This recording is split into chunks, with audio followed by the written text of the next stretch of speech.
Welcome back, ladies and gentlemen, for Gaming Palooza. I am the Wrestlevessel with another report to provide for you guys. Today I'm going to talk about the game called Battle Tank, which was released for the Nintendo Entertainment System in October 1990. I mean, I never even heard of this game until my friend at college told me about it. He said his father used to play it. He said it's so bad. This game is very unique and funny, as the player is placed inside a tank, and you get a first-person point of view. The tank has a smoke screen, a missile launcher, and a cannon, and a .50 caliber machine gun. The object of the game is to destroy the enemy tank in the area. And if the enemy takes too long, you will overheat, and you have to retry when it cools down. Now, what's funny about this game is, my friend couldn't even figure out how to do anything with the tank. He was just able to move around and drive around and never even found a tank. He would run out of gas a lot, and it would cause him to just be stuck and lose.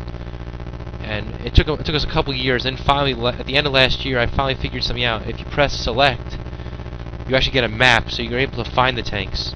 Now, the game's a joke, because the tanks, they're always running away from you. They just take a shot, and they start running. And then you run away and retreat from the tank, so it's a big joke.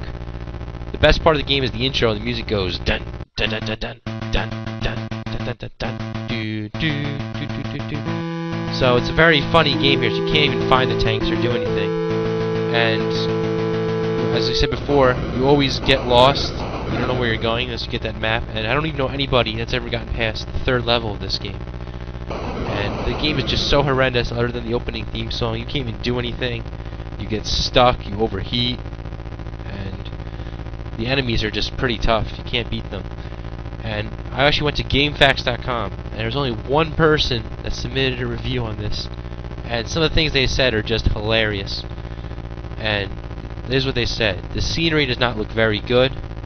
My favorite part of the game is the intro, where you see countless number of tanks rolling around. That's as far as you should go with it. Don't bother playing it. If you're bored to death and you do decide to play it, here's what it has to offer.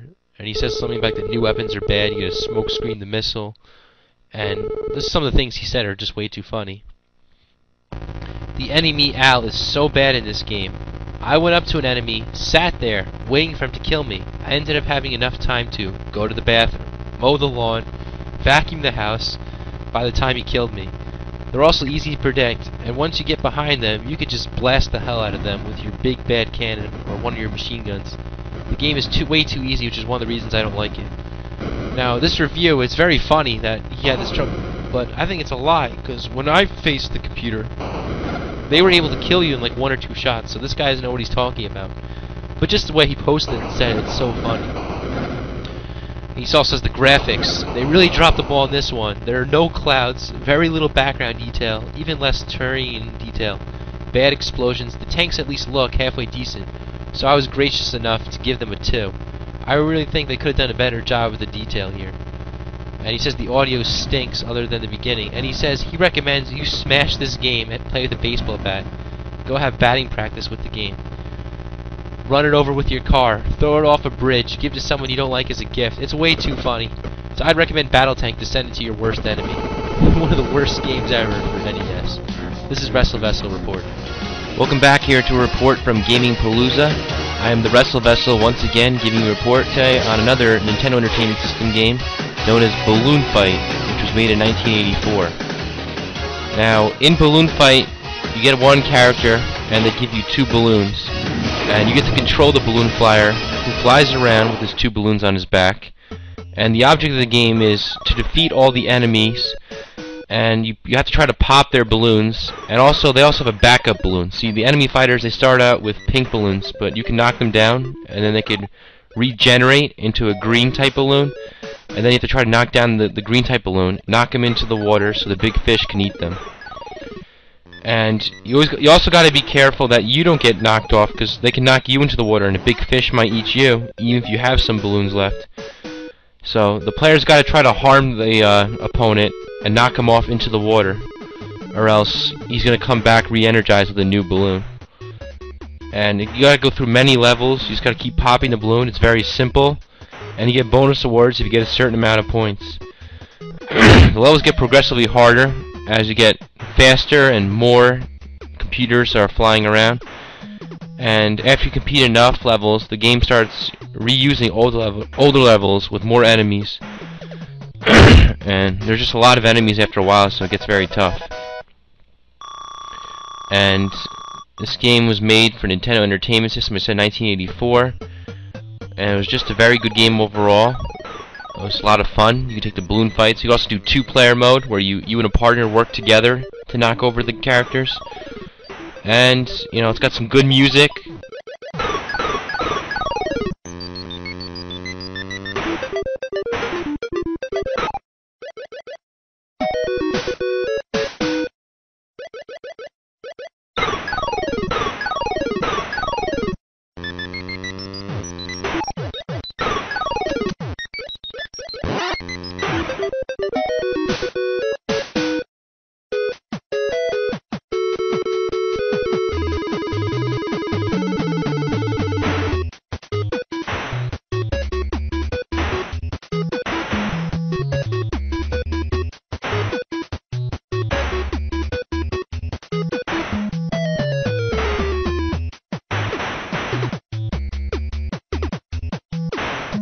The graphics are okay for its time. You got like a little funny cloud.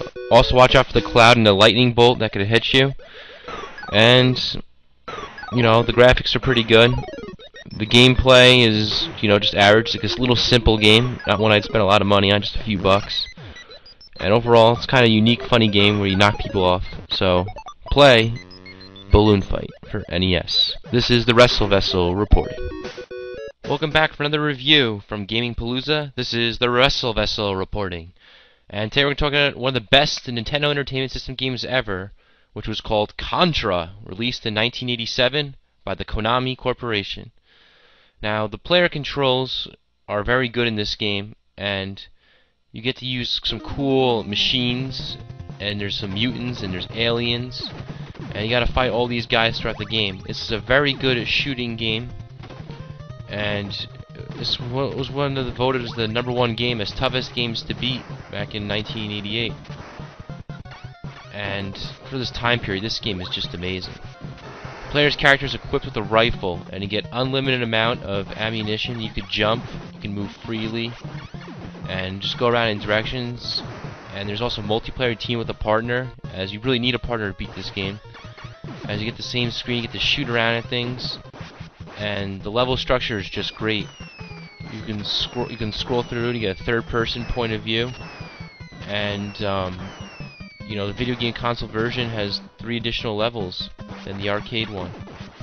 And you get to see the machines, and you get to do target practice and shoot things. You get some good weapons like a rifle, and you can power up. You get a machine gun. You get a spread gun, a laser gun, a fireball, a barrier. Also something that just can destroy everything. So Contra was just an amazing game. The arcade version was designed as a conversion kit, and the graphics and sound of the game are very rich and colorful, detailed. Third-person point of view, amazing. You get to move around fast, and you know, they did such a good job here. The music of the game, an appealing job when it comes to it. Each level has their own different theme song. And, you know, it just goes around really fast shooting things. You gotta watch out and be careful. The gameplay is, like, you know, very few shooter games come close to what Contra masters. They have pure action. The control system is very simple. The B button shoots, the A button jumps. That's all you gotta know. The learning curve is very easy for this game, so you gotta know how to attack and quickly shoot and when to duck and all that kind of stuff. And, you know, each level's got their own unique structure. The gameplay is very fun. You want to replay it again because it's so good, and the difficulty is tough. You know, you're gonna have willingness to keep trying and beating the game. And overall, this is just a great game, Contra. I would definitely recommend it. And you know, it came out with also other great games like the Contra Force game. So play Contra, one of the best Nintendo games in the history of Nintendo. This is another Wrestlevessel report. It's me, Mario! Welcome back, ladies and gentlemen, to another Wrestlevessel report. Today I'm going to review a special game from the series of Mario, Duck Hunt. And what a cool thing this Duck Hunt thing was. When you buy your Nintendo Entertainment System, You can also sell this separate gun, which you use to shoot your TV and shoot these ducks. It was a cool game that was a supplement to Mario. Came out for the Nintendo Entertainment System game console in October of '85, and you know, it was just a great game overall. The Duck Hunt game is based on like laser shooting, and you plug it into your machine, into the NES console, instead of using the controller, and you would shoot down either ducks or clay. The pigeons would fly around, and when you shoot them, it plays this funny sound, goes doot, doot, doot, doot, doot, doot, and you have to shoot a certain amount in order to get the next round. Any ones you miss, the duck flies away and goes bye, bye, and the dog will laugh at you and go hee hee hee. And you know, you can either go, there's different game modes in the Duck Hunt. You could have 1 and 2 duck variations on the above formula, and you have a third model called the clay pigeon shooting. Clay pigeons are much smaller than the ducks, and in later runs it requires faster reaction time. And the funny thing about Duck Hunt is there's some people that they'll go to a certain distance and start shooting, while other people stand basically right next to the TV and cheat. And again, the dog only appears when you're shooting in the duck mode, and if you miss. And throughout the game, the player is accompanied by the dog. He laughs at you if you miss if the no duck is hit, and congratulates the player if the duck is hit. He'll hold him out by the neck and be like, "Ha, you good job, you caught him." If not, covers his mouth and laughs. And the nameless dog has been to many video games. He's like an urban legend into the Nintendo games. Duck Hunt's console release was made possible as a bonus round to the game's arcade version, which is called First Duck Hunt. However, players will get no bonus points if they do. I mean, there's been several remakes of this game in which the player is able to actually shoot the dog.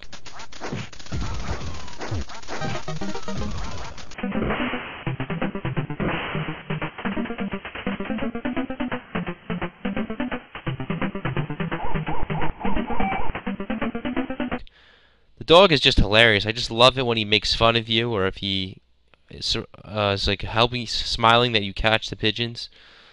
And I don't know who created this game, but it was a very good, clever idea. Having this cool gun to shoot things. It's like it kind of set up to eventual later games. Like right now, Guitar Hero, you get to play with a guitar, or you have those other racing games you actually use a steering wheel. So this is like the first game where you use something besides another controller. And Duck Hunt, it's got no ending. It just shows all the kill screens. It just keeps going till you kill the guys, and there's different levels. I mean, after level 99, you just go back down to level 0. So, you just keep going on and on forever, shooting the ducks until you lose. The music's pretty good. And, you know, it's awesome just shooting the ducks and having fun. It's a very basic game, and I definitely recommend Duck Hunt. Courtesy to JapanGames.com. This is the Nintendo Duck Hunt 1976 game, released in Japan. It's a light gun toy. The duck you see will reflect to the wall from some mirror projector, and you get to shoot it with your light gun. And the light gun was much bigger back then compared to the NES version. The gun you also have to put together the gun before you actually play the game. There's a new Nintendo Wii version of Duck Hunt that's coming out sometime in the very near future. The Wii Zapper is already available. It's only a matter of time before we see the classic Duck Hunt game on Virtual Console and the new Duck Hunt released in some shape or form. This is the Wrestlevessel reporting for Gaming Palooza. Now this game was made in December 1988, and it's just trying to follow the storylines from Castlevania 1. And you're the main character, which is Simon Belmont, and you got to go through destroying the enemies. And he takes a look at going through vampire killers, and you got to kill Dracula, and you got to end the curse. And you got to go through 5 mansions. You got to go through Berkeley's mansion.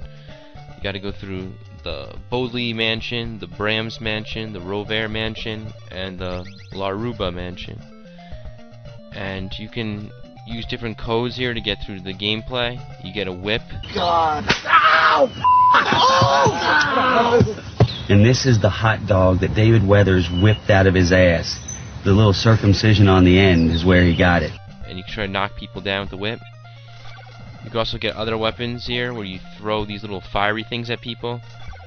And there's also like little candles you can knock down to get some more star power or weapons.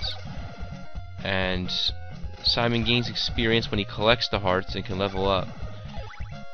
And the cool thing about this game is the boss has awesome theme music, especially in the Game Boy version when it goes dun dun dun dun dun dun dun dun dun dun dun dun dun dun dun dun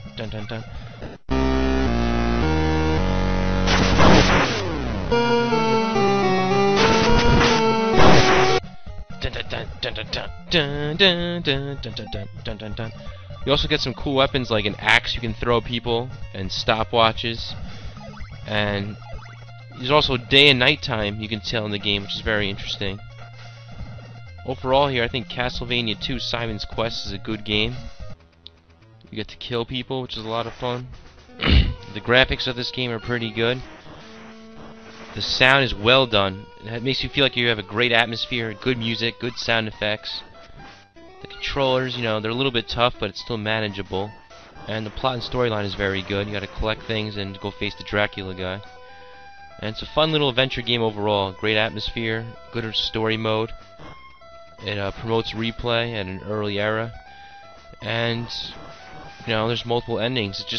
It's a very good game. It's not the best out there, but I have a lot of fun playing it. Got some cool flying bats. There's crazy adventure, so I'd recommend Castlevania 2. This is Wrestlevessel live on the phone with Gaming Palooza for your mobile gaming review.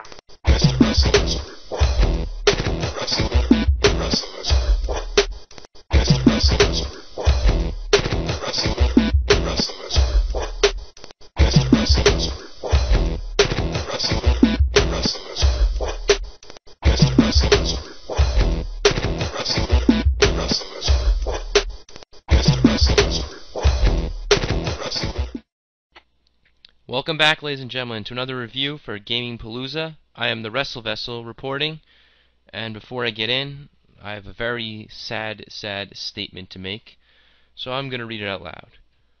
Due to the overpopularity of the darkness and fanboyism, new fans began to criticize the videos made by others of Gaming Palooza, and the darkness and Gaming Palooza have come to good terms with each other as of November 15th, 2007. The Darkness will no longer be making reviews for Gaming Palooza. However, Gaming Palooza and the Darkness will contribute to each other during certain occasions. And also, we will miss the Darkness and wish him the best of luck. And if Gaming Palooza ever becomes something bigger and better, the Darkness is always welcome back. So Darkness, thanks for your time. You gotta get another job now, and we'll see how it goes from there. We wish you the best in your future endeavors. And let's see how it goes. Anyways, let's get on to our review. As this week we're going to talk about Excitebike. Yes, it's a motocross racing video game made by Nintendo, and it came out in 1984. Wow, what a great game Excitebike is. Whether the player chooses to race solo against a computer or race against a certain time limit, the goal is to qualify for Excitebike race by becoming in at least 3rd place or above in the challenge race. And the time to beat is located on the stadium wall and in the lower left corner. In any race, the best time is 8 seconds ahead of 3rd place. When the player places first, they get a message, "It's a new record," and the music goes wild, going do do do do do do do do do.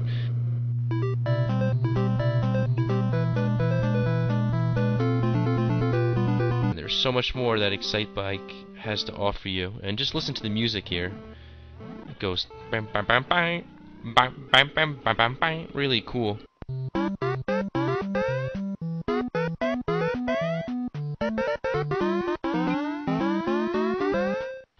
Few times you can play a game and you enjoy it so much as Excitebike. It really wasn't because of the game itself. It was mainly because of the addicting and unique create a track mode. I mean, you can spend hours making an awesome track. It can make the other person lose. I mean, you can make oil spills. You can make huge ramps, and so the guy basically kills himself and goes flying.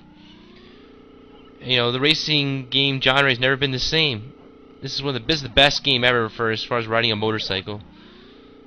I mean, Excitebike was, and always will be one of the greatest racing games of all time. You gotta play through the game, go through the unique, fun videos. The graphics in the game, they're pretty basic. There's no great physical features or anything. Great sound effects though. They let you know when you're heating. You can hear that beeping going. Controls in the game easy to use. You know, just tap A and move, and hit the brakes when you're coming down. When you set records, cool things happen. It's definitely one of the premier games. It's so much fun to play. I mean, creating a track, just great. Graphics are simple. The sound effects, they never get annoying. The music is a lot of fun. Some things that can improve on. I mean, the game could have better boost in certain graphic areas. You know, the game just screams, oh, this is the 80s. And it's kind of on the short side, but overall, I mean, you gotta give the controllers are easy to use, at least a 9 out of 10. You want to replay it.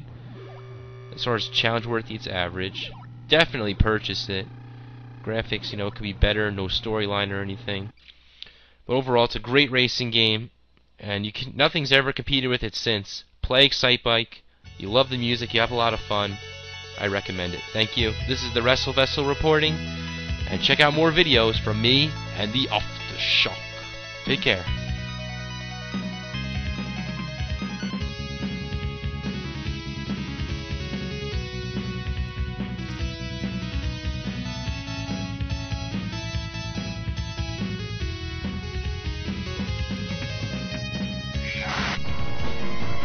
Urban Champion was a game released for the Nintendo Entertainment System in Japan on November 14th, 1984. Now in this game, basically what you do is you punch the shit out of each other until somebody falls down a manhole. What's said to our ring announcer, the Wrestlevessel. Ladies and gentlemen, the following contest is scheduled for one fall, with a 10-minute time limit. And it will be contested on 23rd Street, live from Manhattan, New York. The rules are simple, ladies and gentlemen. The first bum to knock the other into the manhole wins the contest, and upon winning the contest, you will be crowned with a brand new... Alright, baby, now you want to know how I ride, huh? You want to know how the King C ride? Baby, when I ride the best because I come from the West. Baby, let me show you how I ride. When I ride. Wow, baby! Now how you like that shit? That's some fine and dandy motherfucker, that ain't it, baby? This motherfucker take me anywhere I go. That's my shit, sitting on dames, baby. Gold motherfucking dames. I ride gold fences, baby. You know what I'm saying? When I ride, and let's go with this shit, baby. Yeah, let's go to that thing. Yeah. Golden shopping cart. On the left side of the street, the man that lives in a Walmart cardboard box. The no good, deli stealing, drug dealing, whiskey drunking hobo from the Bronx. Here is Dirty Ralph Strider and his opponent on the right side of the street, standing next to a telephone pole. The filthiest, no good, purse snatching, hustling, no good, ex-rapist, toothless bastard, Pablo Martinez.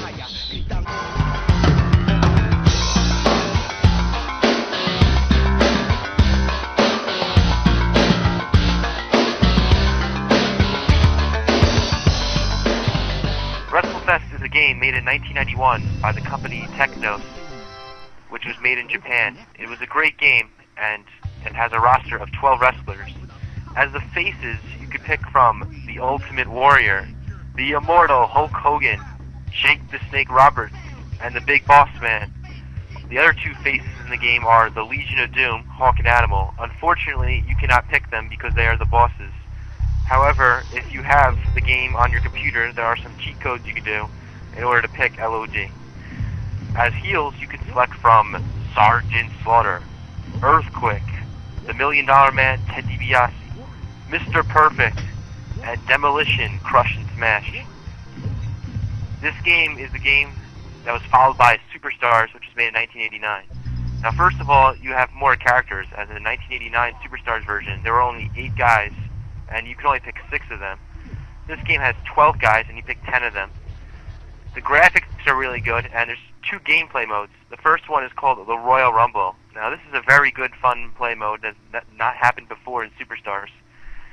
starts out with 6 guys in the ring, and you just keep going through until guys get eliminated. You can either throw them over the top rope, or there's actually a funny referee in the ring, and he'll count your pins and submissions. So you can win by either throwing the guy over the top rope or by pinfall or submission. Now, what's also unique about this game, and this is the only game that does that, is that once the guy gets thrown out, they tell you who's coming out next, and they do like a little inset promo, like in the old school Royal Wrestling Federation days, where a little square would pop on the screen, and the guy starts cutting a promo before he comes out. Now, that's a very funny, unique way part of the game. And it just keeps on going, and then when you get down to the final 2, then you get the winner, and Mike McGurk will introduce you as the winner, and then they'll start rolling down the credits. They'll show all the characters in the game, and basically you win the game. The second mode is the Saturday's Main Event mode. It's a tag team mode where you have to win 5 matches in order to become the tag team champions. The first match up here you wrestle is on Superstars. I think the second one's on Wrestling Challenge, and keep going on. The third match is actually a cage match you have to win, and the fourth match is another regular one. Before finally the 5th match, you get your title shot against Legion of Doom. Now, Legion of Doom, they are very tough, but compared to the Superstars game where you face DiBiase and Andre, they are not that impossible. The Legion of Doom, you can beat them with just a couple coins, not that much. They do an awesome Doomsday device. Unfortunately, in the game, if you pick Demolition, you cannot do the decapitation. So you can pick any 2 wrestlers of the 12, except if you pick Demolition, you have to pick them as a team. And you got to keep going until you face Legion of Doom. And before Legion of Doom wrestles, they have a little interview with Mean Gene Okerlund, and he tells you that they're defending the titles and all that. And when you beat them, you go to Mean Gene Okerlund for an update. Now, that's kind of funny. You get the update from the pages of the World Wrestling Federation magazine. The picture of your 2 wrestlers appears on the screen and says you are the new champions. Once you win the title, you got to go back and defend your titles. So you face 4 teams again, and then after you beat those 4 teams, you face Legion of Doom, give them a rematch. You beat Legion of Doom again, you beat the game. So that's what makes Wrestlefest a great game. Superstars was a game released by Japan for the arcade. It was the first WWF wrestling game for the arcade. It was made in 1989, and the roster included the Ultimate Warrior, the Macho Man Randy Savage, Hulk Hogan, Hacksaw Jim Duggan, the Big Boss Man, the Honky Tonk Man, and as your 2 bosses, or like the tag team champions of the game, was Andre the Giant and the $1 Million Man, Ted DiBiase. Now, in this gameplay, you only have to do 1 mode. It's a tag team mode. You pick 2 of the 6 playable characters. You got to beat 3 teams, and once you beat the 3 teams, you face Andre the Giant and Ted DiBiase for the titles. And in this game, they had a funny promo where you could hear Andre the Giant say, Gene Okerlund says, "They're declaring themselves challengers to your World Championship belt." Then Andre the Giant says, "No one can beat Mega Bucks." And then DiBiase with a fake voice says, "I'll put you to sleep with my $1 million dream." And he tilts his head around, and you see Virgil in the background counting the money. They are declaring themselves challengers to your World Championship belt. No one can beat Mega Bucks. I'll put you to sleep with my $1 million dream. Money. And they come out with like little ring cards like they did in WrestleMania 3 and 6. That's kind of unique. And so yeah, you got your 2 men, and you got to go through the matches. What's interesting is these matches, you could actually go outside the ring and start clobbering people with tables and chairs. The table's right there. You just hit it, break it over, hit a second piece. And the chair you got to go out into the crowd and get. This game's all about like stomping your opponent down and throwing him off the ropes and doing moves. Now this game's more realistic than Wrestlefest in that when you're facing Andre the Boss Man, they make it a lot tougher to pick up the fatter guys. In the other game, you can just basically slam anybody, doesn't matter when. They also have the characters are a lot smaller though. The graphics could have been a little bit better, but it's 1989. It's the first one. Let's cut them some slack. I mean, this is a big improvement from, you know, that WrestleMania game that was made for NES in like '87. That game was just horrible. It was just the guys walking around the ring doing nothing. But here on Superstars, though, the wrestlers can actually do like their good patented moves, and you know, just gotta beat up the guy. So once you get through the 3 opponents, they're not that tough, nothing special. But then when you get to Andre DiBiase, the object of the game is to get DiBiase in the ring. Now, even he is kind of tough, but Andre the Giant is just like impossible. He just chops you and you go like 5 feet away from the ring, or he gives you like a boot and you're like dead. And he also puts you in this like backbreaker submission move, and it's so easy to tap out. And what's unique, I had a version of this one time for the computer, and the current version I have doesn't have this, but the old version used it was called Rain, and the other one's called MAME. Those are the ones that you get to use for the emulators. When you use the Rain emulator, there's a code to get DiBiase and Andre, and if you do the submission as Andre, they disqualify you, but when you face him though, he's allowed to do it, because Andre freezes to break the hold at the count of 5, that's why. And when you lose them, it's funny, they're like, I can't wait for the rematch. It's like, we've been had, it shows a picture of you. But anyway, yeah, he gets that match against Andre DiBiase. They're very tough to beat, but there's a way to do it. You win, and then what they do is, they show a newspaper article saying, congratulations to new champions, and Miss Elizabeth comes out, like, stripping for you. She's wearing, like, a white bra, and she's like, pleased to present you with these World Tag Team Championships. So she gives you the belts, and I guess you have to have sex with Elizabeth if you beat the game. And then when you win, you're done. You beat everybody in Madison Square Garden, New York. They want you to go overseas to Tokyo, Japan. Same thing like WrestleFest. You got to, defend the belts against teams you already beat in the past. You beat 3 regular teams, and then give Andre DiBiase the rematch, and then you beat the game. So, there's only 8 guys in the roster, but they're just starting out. And the gameplay is pretty good, but it's definitely a big upgrade. And WrestleFest is their first one, so not bad for the first one. And they also, I would say the graphics were average though. The wrestlers looked a little bit small. They could have gotten them bigger. The gameplay is realistic in that the heavier guys are tougher to slam and that kind of thing. And overall, it's a pretty good game. WrestleFest is definitely a lot more fun, but this is a good game for 1989. Welcome back for another Gaming Palooza review. It is the Wrestlevessel reporting for another wrestling game review. Today I'm going to review a game called WWF WrestleMania, the first game released for the World Wrestling Federation. I'm not sure if it came out in 88 or 89. It was around that area though, as I've gotten different answers from different places, but it came from Acclaim Entertainment, and Hulk Hogan's on the cover, and there's only 6 guys in the game overall. And so we'll get into the review right now. So the game's not to be confused with WrestleMania Challenge, which is a better game, has like 8 or 9 guys in it, which was made in 1990. This game just has 6. It's Hulk Hogan, Macho Man Randy Savage, the $1 Million Man Ted DiBiase, Andre the Giant, the Honky Tonk Man, and Bam Bam Bigelow. Now before I continue with the review, I just want to tell you, don't waste your time picking the Honky Tonk Man. He is so bad in the game compared to everybody else. This game is really bad as it is, and the object is just simple. Pin your opponent to the mat for a 3 count. Each wrestler has several moves, which consist of like punching, kicking, headbutts, elbow smashes, and once in a while you might get a top rope move, not much. And the game focuses mostly on like walking around the ring and trying to focus on your opponent. It's so impossible just to move around. That's how bad the controls are here. You're just like walking around aimlessly in circles and you can't do anything. And they play Superstars of Wrestling theme music in the beginning of the game.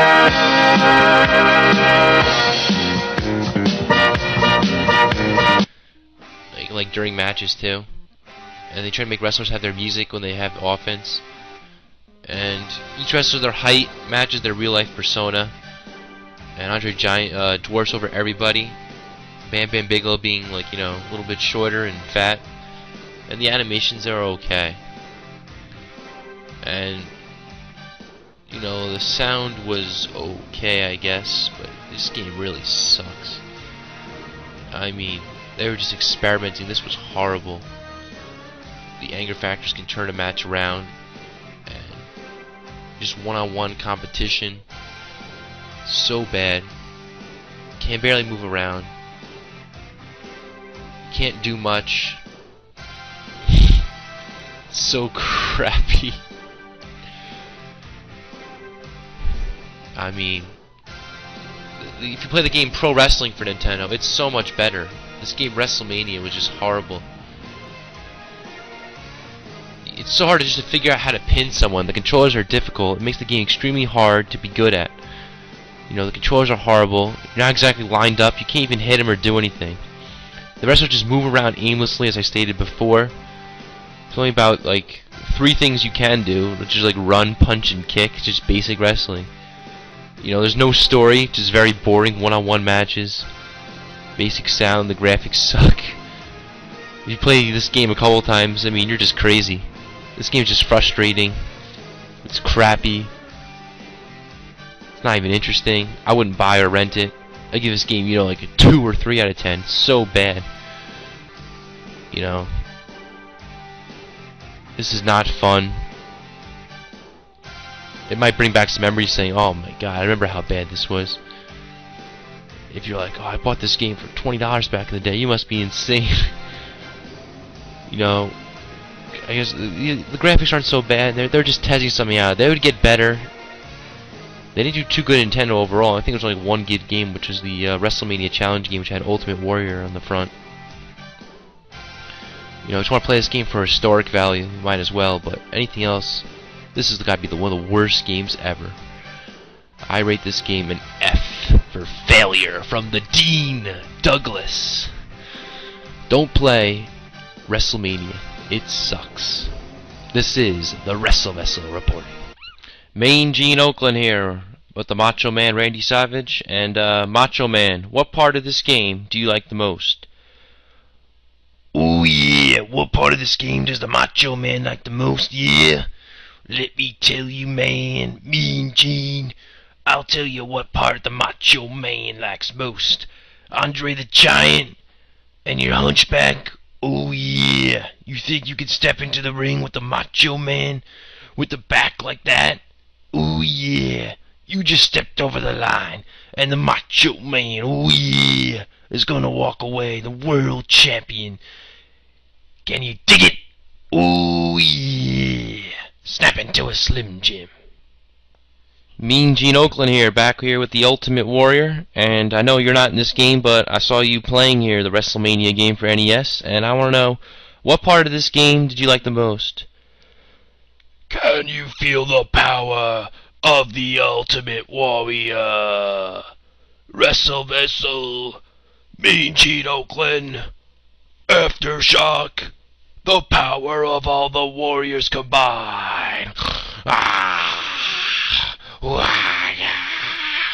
You stole the thunder and universe of the Ultimate Warrior. Look into these eyes, Hulk Hogan. You see the eyes of your destiny and the power of the warriors combined. And all the warriors' power shoots out of the sky into the WrestleMania cartridge. And into the TV, Hulk Hogan. And you will be replaced by the power of the warriors. And as the universe, it will never happen. Welcome back, ladies and gentlemen. Hope you had a great Thanksgiving. This is the Wrestlevessel back reporting for another video game review on Gaming Palooza.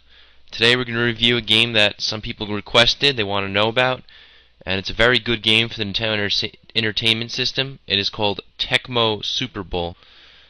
Tecmo Super Bowl is just a great video game that was made, and it was released in 1991 on Nintendo, and it was developed by the Japanese company called Tecmo, which is one of the best sports video games that use the names and attributes of real National Football League teams and players. And it used the statistics based upon the rosters of, you know, the 1991 season. The game is could be considered outdated. It's still one of the best games ever. And with the it preceded, before it was Tecmo Bowl, and the crowd really loved this game. And then when Tecmo Super Bowl came out, it had all 28 teams at the time. And it just was one of the best games ever. And every team in Tecmo Super Bowl was modeled after a real-life NFL franchise. They used the logos, the same city, the helmets, you know, everything. Real schedules for the NFL 1991 season.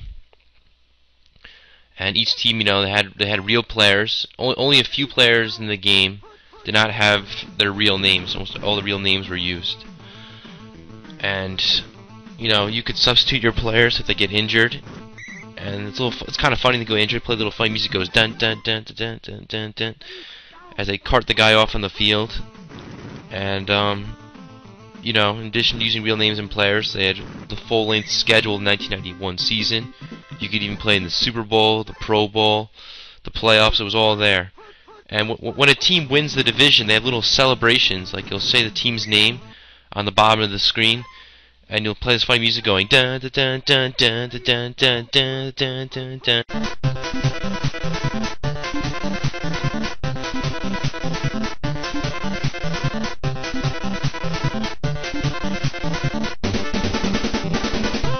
When you clinch the playoff berth, it's way too funny. And you play the real full-length quarters and everything. There's touchbacks you can get, and it's just a great game, this whole Tecmo Super Bowl thing. And there's some players in the game that don't want their real names represented because they weren't in the NFL Players Association. So Randall Cunningham is called QB Eagles, Jim Kelly is called QB Bills, and Bernie Kosar is called QB Browns. Kind of a shame they couldn't get the real names of these players.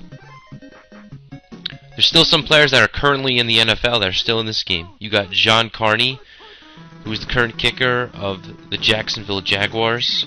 At the time of the game, he was on the Chargers, and he was a longtime Saint. Junior Seau, who's a longtime Charger. He's currently on the New England Patriots. Jeff Eagles was on the Philadelphia Eagles. He was the punter, and he's on the New York Giants right now in real NFL. Probably the best punter in the league right now, as he always kicks out of bounds. It's perfect. Vinny Testaverde, he was on the Tampa Bay Buccaneers, and he's currently on the Carolina Panthers. And then you got Morton Anderson. I'm not sure what team he's currently on, but he's one of the all-time great kickers. So all these players, they're currently in the NFL. Brett Favre was also in the NFL in 1991, but he was a third stringer, and this game only goes up to your backup roster, so he's not in the game, but he was in the NFL in 1991. So yeah, Tecmo Super Bowl. Great game, and it's also got some very realistic things here that make it very funny. For example, Randall Cunningham, he's very fast, and this game makes his athletic ability shown in the game. You could see him running around the field going nuts. So you got Bo Jackson, he can just run back and forth around the field. He's impossible to stop. The Oakland Raiders, or Los Angeles Raiders at the time, they're running back. Bo Jackson is impossible to stop, ladies and gentlemen. Interesting about this game is the computer is very tough. When you go through a season, sometimes in Madden, it's like so easy. You usually go 14-2, 15-1, 16-0. Well, in Tecmo Super Bowl, if you go like 11-5, you had a great season because it's so tough to win games here. The computer, they step it up a lot. Like if you were blowing teams out early in the season, these teams are going to get very pissed, and they're going to start like picking off plays and make it very hard for you to win any kind of games. And it's just could be the best damn sports game. So they're even remaking it right now for a couple coming on PlayStation, Tecmo Super Bowl. I mean, it's just amazing football. The way the teams celebrate, the actual gameplay, having all the teams, the graphics are pretty good. It takes over the formula presented. It makes you very interested in it. Very good playable, the full season mode. You get very excited to want to play it. I mean, you get 8 different plays you can choose from. 4 running plays, 4 passing plays. The kicking, it's a joke. There's a little small arrow in the ground. You attempt a field goal, extra point, and it's random positions from kick to kick, considering how fast the other team will show up to tackle or try to block you. I mean, Tecmo Super Bowl, some people consider it the best game ever, and the gameplay is just really good. There's no shortcomings. It's got every single team. You get excited to want to play. Dozens of players on each team. The ratings go up and down based upon their physical condition. You got players getting injured left and right. They get taken to the hospital and then they come back, and it's really funny when they come back with the music and everything. There's accurate standings. They keep track of your stats, like your completions, your pass attempts, how many yards you rushed, your interceptions. It keeps track of everything. Amazing NES can keep track of all that. And there's even you can see all the players on each side. and you know, if you call running play, you automatically hand the ball back and you control him. You can stiff arm defenders. So for 1991, that's amazing. And with 22 players bouncing around, and you get some flea flickers and all that, the graphics are really good for 1991. You know, for Nintendo. Sound and music, it's nothing that you're gonna remember, but you're gonna remember the players when they go, ready, down, hunt, hunt, hunt, hunt, hunt, hunt. And when you get into the playoffs, they have different music than they do in the regular season. The controllers are, you know, they're very easy to use, not that tough. It's very challenging. As I said before, the computer, they start recognizing your patterns. They adjust accordingly. I mean, they become like a very tough NFL team. You get into the playoffs or late regular season, they become very tough to beat. Like I said, if you go 11-5, you had a good season. You're going to want to replay it. It's exciting. I mean, the big plays, the players, there's certain teams in this game are just horrendous. Like, you never want to be the Patriots or the Colts, or you never want to be the Cardinals, the Buccaneers. There are just some teams that make really, really bad, and there's other teams that are always going to be good. The Niners are always impossible. Watch out for Steve Young and Joe Montana. This game is so good that there's actually people that go on the internet and they make like simulations. I don't know how they do it. They'll take like stats from 2006 or 2007 and somehow add in new teams and play Tecmo Bowl like that. I don't know how they do it. It's amazing. There's so many videos of it on YouTube. Gotta be one of the greatest football games. A lot more exciting than Madden. Very challenging. A lot of fun. Play Tecmo Super Bowl. One of the greatest football games ever. This is the Wrestlevessel reporting. Welcome back, ladies and gentlemen, for the return in a month for the Wrestlevessel report. I'm the Wrestlevessel, and it's just great to be back. I'm glad the Aftershock decided to come back, revive Gaming Palooza, and we got solved the issues of being hacked. We are back, and it's exciting here to return, and I'm ready to review my next Nintendo Entertainment System game, Mike Tyson's Punch-Out!, which was released in 1987, and it's one of the most famous games of all time. Originally, this game was a port of the original 2 Punch-Out arcade game, which are Punch-Out for the arcade, which was released in 1984, and Super Punch-Out for the arcade, which was released in 1985. Now, the gameplay of Punch-Out features a boxer named Little Mac, who works his way up the professional boxing circuits. And as Little Mac, as you know, he likes to train. He rides his little bicycle, following his trainer on the bike, and he likes to do his little Now, Little Mac, he must do battle with a series of fictional boxers, which some are real bastards in the game, you know. And once you defeat the fictional boxers, you're rewarded with a world heavyweight title shot against Mike Tyson, who's nearly impossible, and in most cases is not very rewarding after Mike Tyson forces you to eat his fist. Punch-Out can be mastered by learning the computer-controlled boxers' consistent patterns, which way they move and punch, dodge their punches, and once you learn and counter each punch with his own punch, do not bite someone's ear off. And you know, you gotta follow things like such as the guy's squinty eyes. You gotta know how to duck that. You gotta know how to hit the big hippo in the mouth, avoid the bull charge, watch their eyes, their movements, things like that. Little tricks in there. You gotta play the game a lot in order to get used to it. The characters of Punch-Out: Glass Joe, the first guy, a classic. I like his theme songs like dun dun dun dun dun dun dun dun dun dun dun dun dun dun dun. And if you got a Glass Joe, you should watch your mouth, because I'll break your face. Glass Joe, what a pussy that guy is, man. He just gets destroyed in the ring, comes in that record of 1-99. And you know his one win was against, it was against my father. And there's 3 leagues that you compete in. The first one, the minor circuit. You got Glass Joe, a pushover, a jobber, a pussy. He's so easy to beat. He looks like he's gonna shit himself half the time when he comes in the ring. Comes in, stands there very proud, this forearm raised in the air when he's introduced, and he just takes a beating. He's like, come on, kid, just knock me out. I'm so sorry. Your second opponent is Von Kaiser, who's from Germany, an evil German under Hitler. And he appears to be more capable of fighting than Glass Joe, but he's still fairly easy to beat. He's got to dodge his little punches, and he gets up, shakes himself with that little mustache he's got. Your third opponent's pretty tough when you go for that little cruiserweight title, if you will. Take on Piston Honda, who's from Japan, and he's the minor circuit champion. You must defeat him in order to advance onto the major circuit. Piston Honda, what a stereotypical name. Might as well call him, you know, Pork Fried Rice, Toyota Camry 2-door, whatever you want to call him. But, you know, a very funny name for this big, tough Japanese guy. And against him, the key to beat him is watch those squinty eyes. When he flashes the eyes, that's when you dodge and then go for your own punches. Then you go on to the major circuit. And the first guy you face is a real jobber. His name is Don Flamingo. And I think he's easier than Glass Joe, even. Now, to beat Don Flamingo, he's a very arrogant boxer from Spain.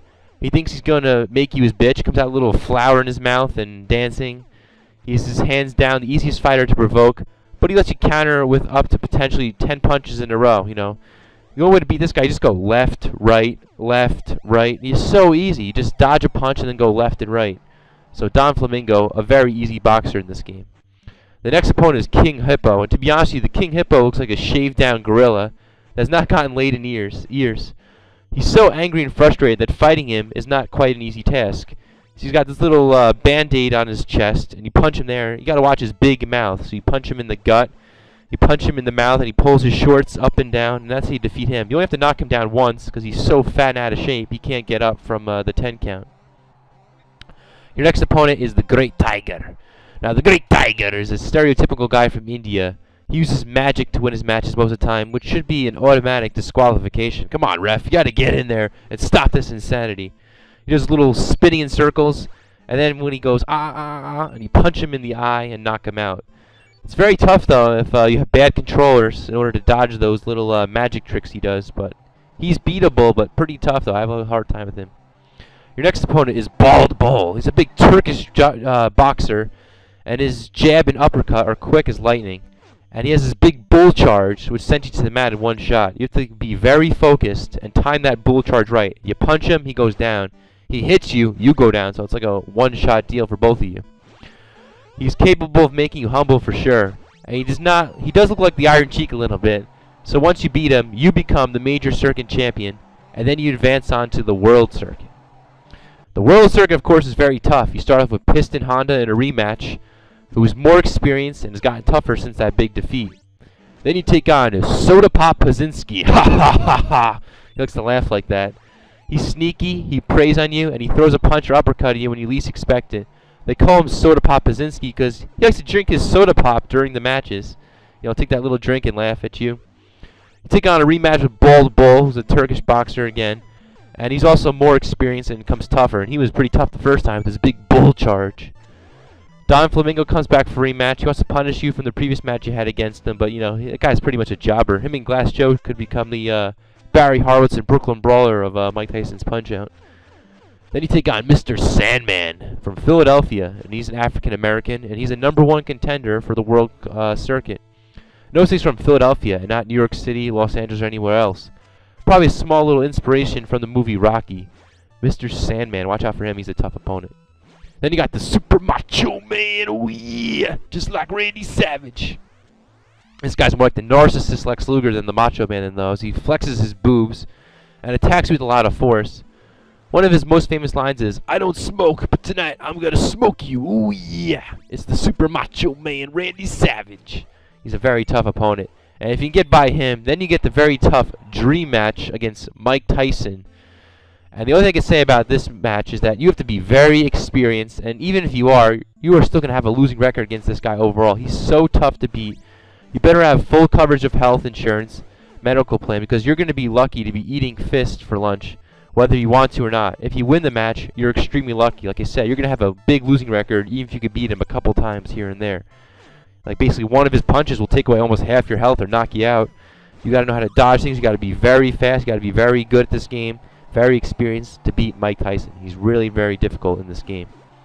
Another interesting tidbit I should tell you is during the between rounds, you get 3 rounds and everything. If you press the select button, your manager pats you on the back and the shoulder, and this helps you get some of your health back when the fight resumes.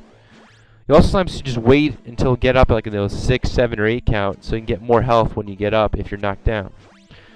Some other things I'd like to point out is the funny training. You're running through the city, and it's like only the background is moving, and you're wearing this embarrassing pink jogging outfit as the trainer has you follow him on his bike. Very entertaining. Overall, though, Mike Tyson's Punch on the NES was a great game that had a lot of replay value and just trying to accomplish the ability to defeat the larger-than-life characters. After the NES released a Punch-Out, there was another version that came out on Super Nintendo, Super Punch-Out, which is a fantastic game. And most recently, you know, all these years later, it's about, what is it, 20, 23, 24 years later here, we're coming out with Punch-Out on the Wii, and holds the same classic good gameplay and spirit as the original game, but with new animation graphics. It's an amazing game, and I recommend it for Wii owners. At least give it a try. Let's see how this game is. Because if it's anything the NES one, it's going to be great. And it's got the same characters. I heard a couple other characters are going to be added as well. And they look pretty big from the commercials I've seen, so I definitely recommend Mike Tyson's Punch-Out, one of the greatest boxing games of all time. This is the Wrestlevessel reporter. Thank you.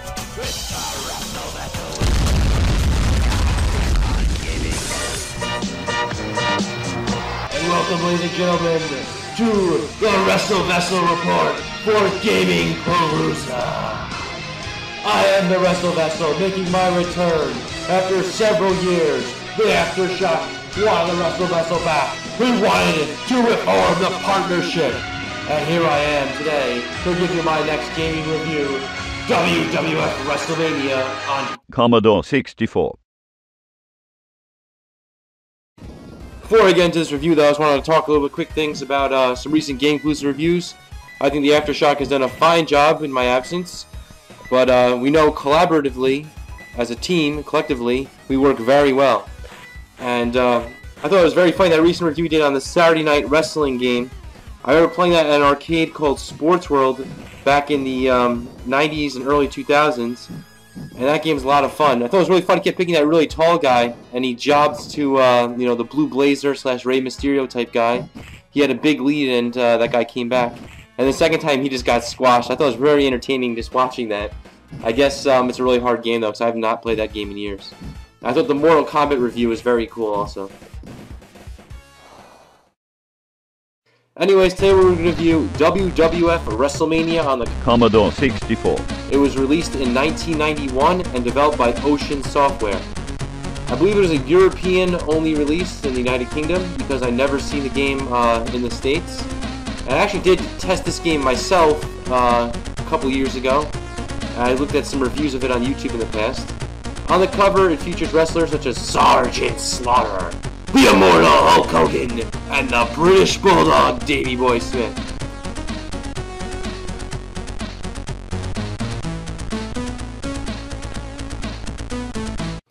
However, in the game, you can only choose the babyface wrestlers, which are Hulk Hogan, the Ultimate Warrior, and the British Bulldog Davey Boy Smith, which is kind of the downfall of the game, because sometimes, you know, you want to be a heel.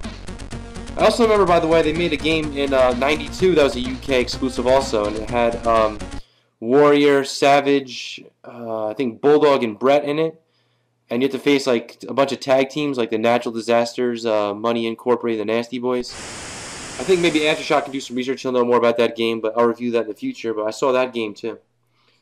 Anyways, despite being able to choose only 3 characters, there's also 5 other characters in the game which are the heels.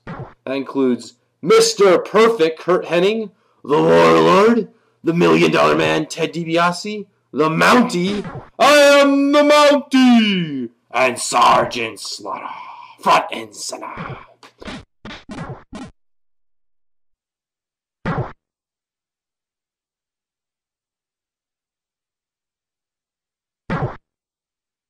Anyway, all the heels are your opponents for tonight's World Wrestling Federation attraction.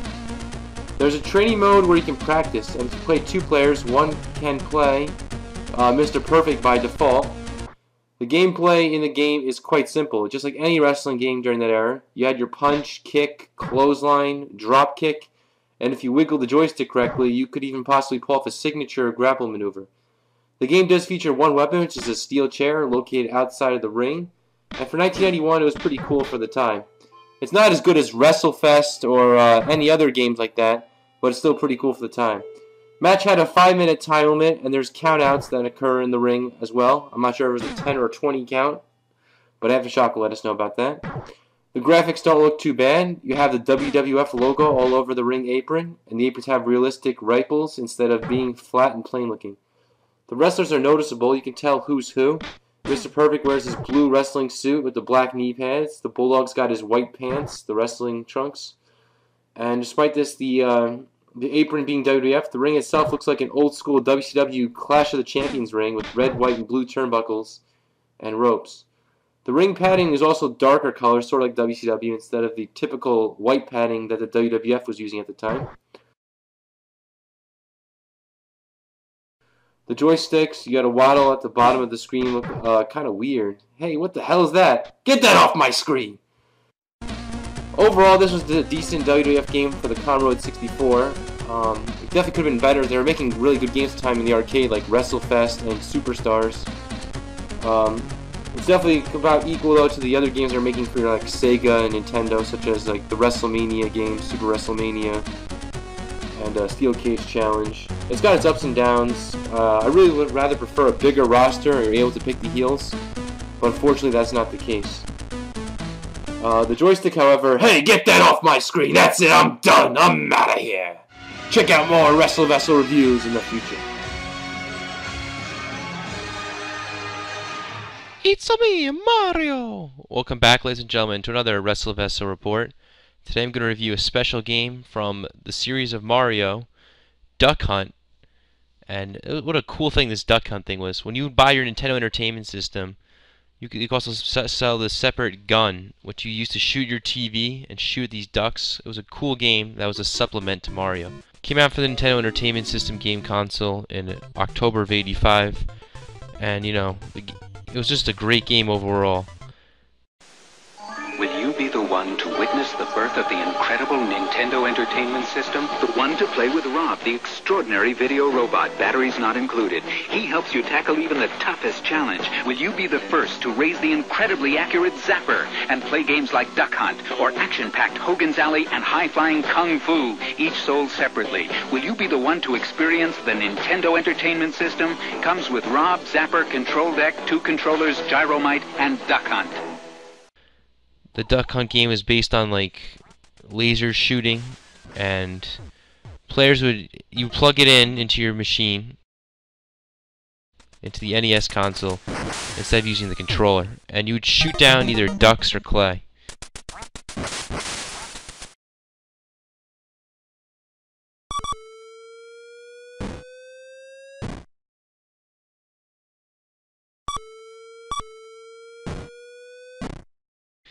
Pigeons would fly around, and when you shoot them, it plays this funny sound, goes doot, doot, doot, doot, doot, doot. And you have to shoot a certain amount in order to get the next round. Any ones you miss, the duck flies away and goes bye, bye, and the dog will laugh at you and go hee hee hee.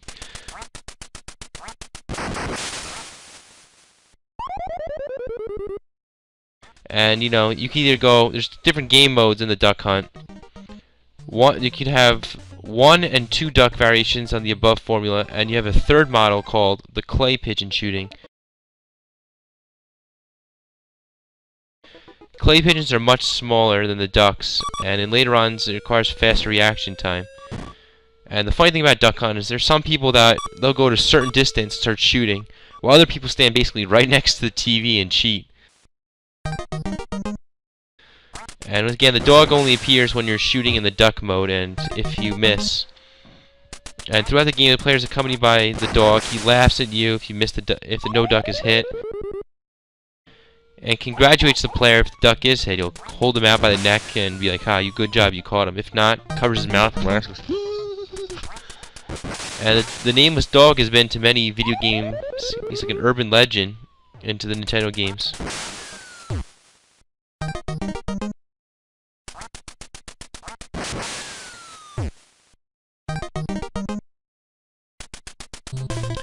Duck Hunt's console release was made possible as a bonus round to the game's arcade version, which is called First Duck Hunt. However, players will get no bonus points if they do.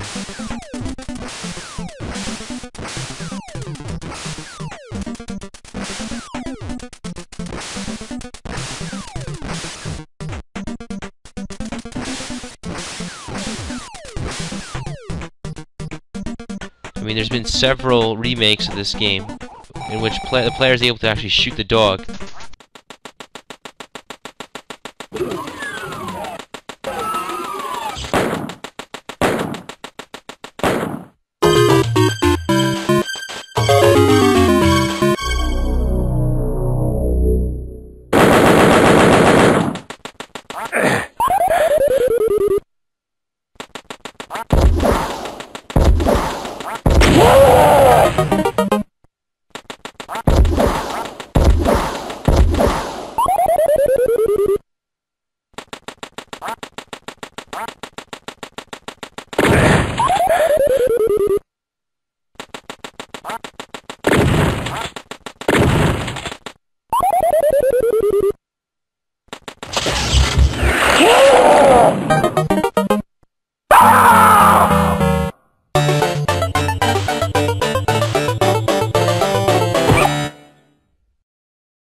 Airstrike ready for your mark.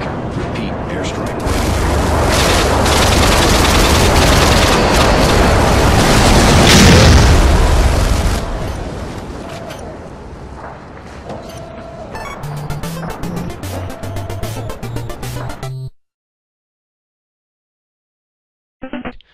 The dog is just hilarious. I just love it when he makes fun of you, or if he is like happy smiling that you catch the pigeons. And I don't know who created this game, but it was a very good, clever idea. Having this cool gun to shoot things. It's like, it kind of set up to eventual later games. Like right now, Guitar Hero, you get to play with a guitar. Or you have those other racing games you actually use a steering wheel. So this is like the first game where you use something besides another controller. And Duck Hunt, it's got no ending. It just shows all the kill screens. It just keeps going till you kill the guys, and there's different levels. I mean, after level 99, you just go back down to level 0. So, you just keep going on and on forever, shooting the ducks until you lose. The music's pretty good. And, you know, it's awesome just shooting the ducks and having fun. It's a very basic game, and I definitely recommend Duck Hunt.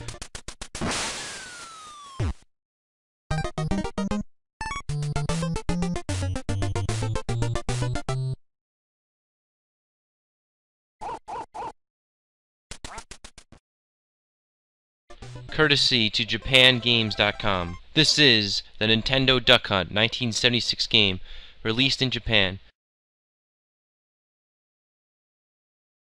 It's a light gun toy. The duck you see will reflect to the wall from some mirror projector, and you get to shoot it with your light gun. And the light gun was much bigger back then compared to the NES version. The gun you also have to put together the gun before you actually play the game.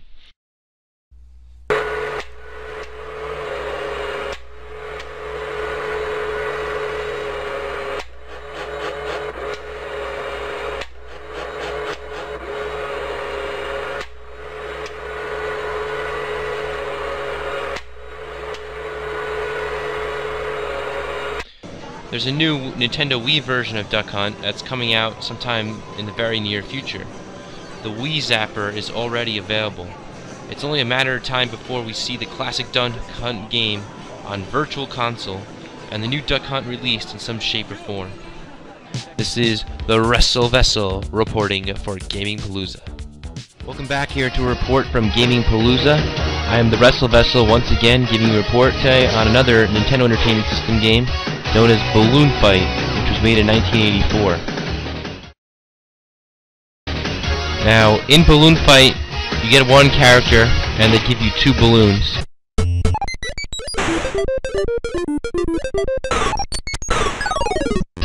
And you get to control the balloon flyer, who flies around with his 2 balloons on his back.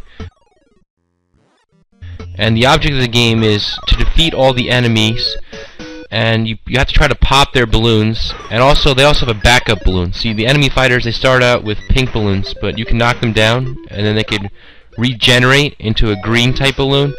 And then you have to try to knock down the green type balloon, knock them into the water so the big fish can eat them. Holy shit! And you also got to be careful that you don't get knocked off, because they can knock you into the water, and a big fish might eat you, even if you have some balloons left. As you can see here, holy shit! So the player's got to try to harm the opponent and knock him off into the water, or else he's going to come back re-energized with a new balloon.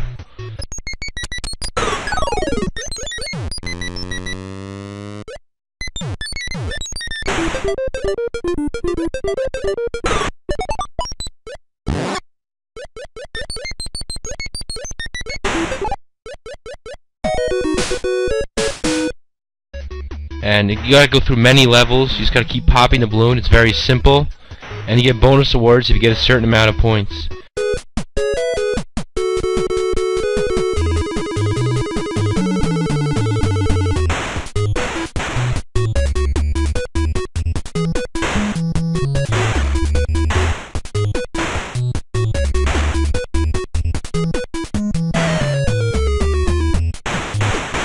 levels get progressively harder as you get faster and more computers are flying around.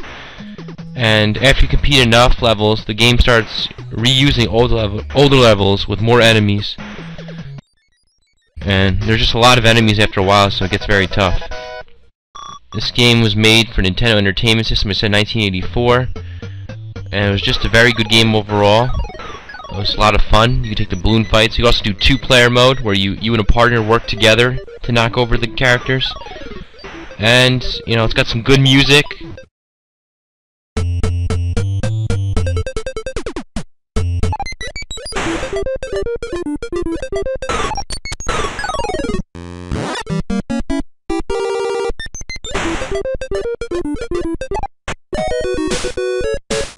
The graphics are okay for its time. You got like a little funny cloud. Also watch out for the cloud and the lightning bolt that could hit you.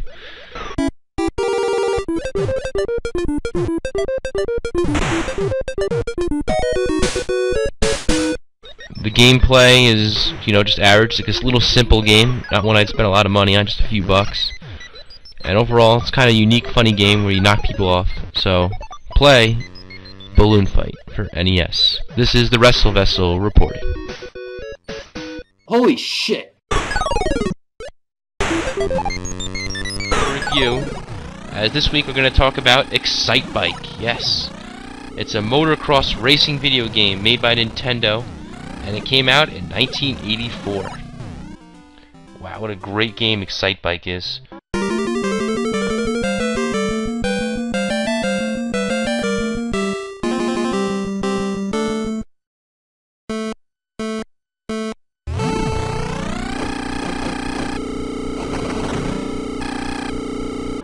Whether the player chooses to race solo against a computer or race against a certain time limit, the goal is to qualify for Excite Bike race by coming in at least 3rd place or above in the challenge race.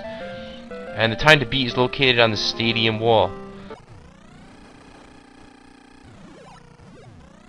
And in the lower left corner.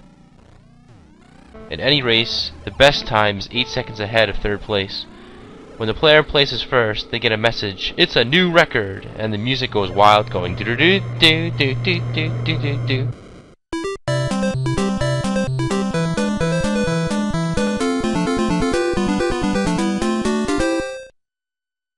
There's so much more that Excite Bike has to offer you, and just listen to the music here. It goes bam bam bam bam bam bam bam bam bam bam. Really cool.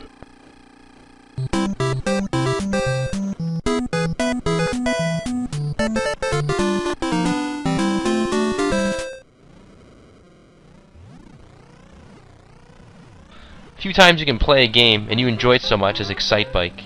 It really wasn't because of the game itself. It was mainly because of the addicting and unique Create a Track mode. I mean, you can spend hours making an awesome track.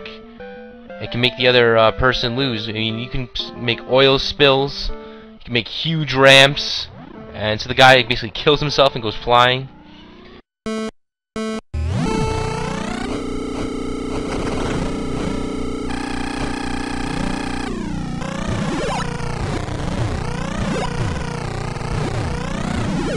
You know, the racing game genre has never been the same. This is the best game ever for as far as riding a motorcycle. I mean, Excite Bike was, and always will be one of the greatest racing games of all time. You gotta play through the game, go through the unique, fun videos. The graphics in the game, they're pretty basic. There's no great physical features or anything. Great sound effects though. They let you know when you're heating. You hear that beeping going.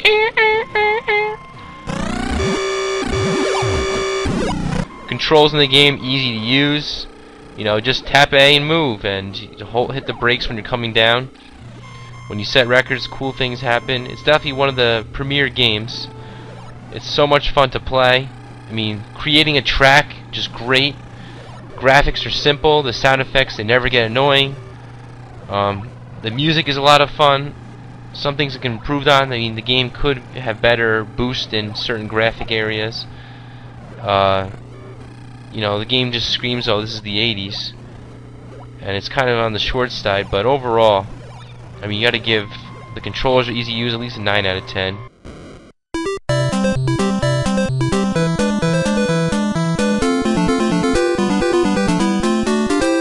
you want to replay it, as far as challenge worthy, it's average. Definitely purchase it. Graphics, you know, could be better, no storyline or anything. But overall, it's a great racing game, and nothing's ever competed with it since. Play Excitebike. You love the music, you have a lot of fun. I recommend it. Thank you. This is the Wrestlevessel reporting, and check out more videos from me and the Aftershock. Take care. Welcome back, ladies and gentlemen, to another Wrestlevessel report. Previously, I reviewed the Commodore 64 version of this game, which seemed mediocre. But now I'm going to review the Amiga version, which is also a European-only release, and it was released in 1991, developed by Ocean. I found out about the Amiga release from my friend Chris Hansen. You know him on AIM by Akeem I. He told me that this was what got him into wrestling. That's why I started playing this game. So that's how I got more information about that. Anyway, this game also features baby faces and a set of heels, which are not selectable. The baby faces are the same guys in the other game, which are British Bulldog, Hulk Hogan, and Ultimate Warrior. And those are the only 3 selectable characters, which sucks ass. A big old fat ass. A Rikishi fat ass. Fat ass fat attack from Ass Jack. Someone better call his mother. No. Somebody call my mama. Somebody call my mama. Someone better call 911, because this is a Brodus Clay prehistoric ass attack, and there's liquid shit involved. Like Mr. Poopy from Gaming Palooza 3 Old Wars.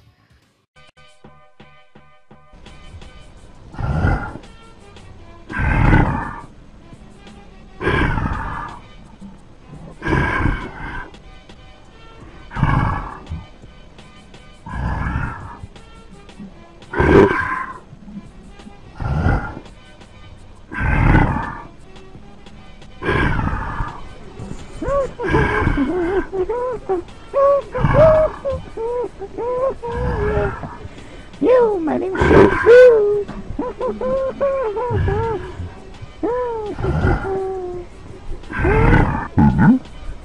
Hey, dude. My name's Shaq Fu. What's your name?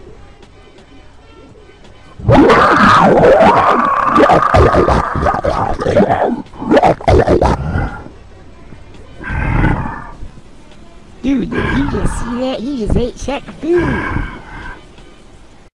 Anyway, the heels of the game are as follows: Mr. Perfect Kurt Hennig, the Warlord, the $1 Million Man Ted DiBiase, the Mountie, and Sergeant Slaughter. And once again, this is a great selection for wrestlers, but cannot select any of the heels at all, which renders the game as exactly what I said before. All that liquid shit ass attacking ranting. Because this is a Brodus Clay prehistoric ass attack, and there's liquid shit involved. What is this anyway? Are Europeans, are they too cool to allow people to pick heels? Do you have to be a babyface? Was it too intense for them to be a heel? Well, it wasn't our fault. It was his. And we warned him the responsibility was on his own shoulders. Now immediately, the graphics and sound are much better than the Commodore 64 version. The Amiga computer was famous for producing amazing sound quality for the time. However, there's no entrance music in this game. Instead, there's a cutscene between each match, and even though the music is good quality, it's very annoying to hear the same music before each and every match.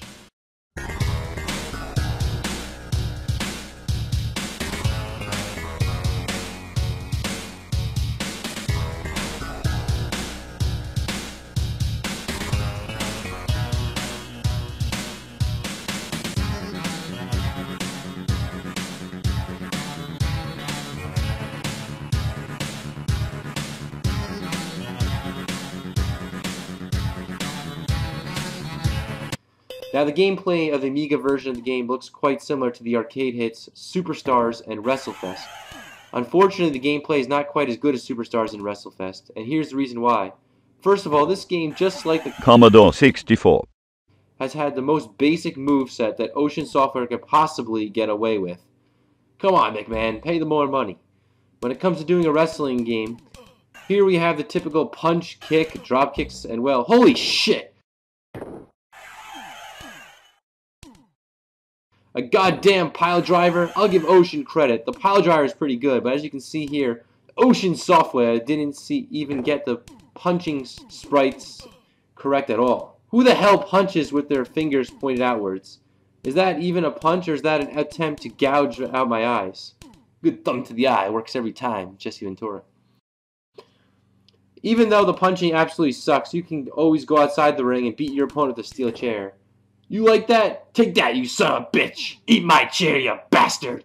What you gonna do, brother, when Hulkamania runs wild on you? The graphics, as mentioned before, look pretty similar to Superstars and Wrestlevessel, the arcade game, which are widely popular by old-school wrestling fans. In the background, there's a Titantron screen that has a picture of each wrestler. The crowd really doesn't move at all, but there is a guy at the ringside that does look like Donald Trump.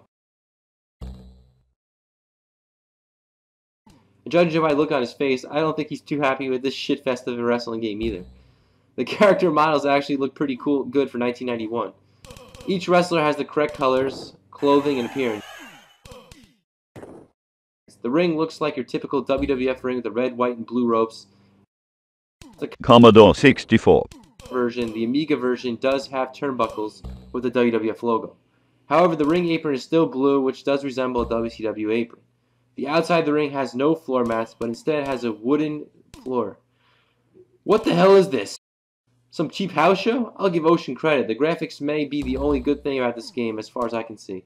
Oh, and by the way, that looks like the joystick, unlike the Commodore 64 Hey, get that off my screen. What the hell? Who did that? This ain't Commodore 64 Anyways, before I was rudely interrupted by the Commodore 64 and our Gaming Palooza production team, who by the way can kiss my ass, this game plays just like any typical fighting game, one match or another, until you win the WWF World title. Every time you win a match, a little graphic pops up that says match over.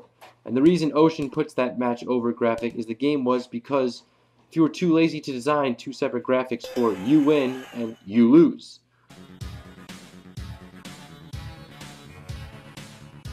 Once you do win the game, instead of congratulating you, it just mentions that the game was completed. And then a newspaper graphic appears, the Ocean Times. Oh, yeah.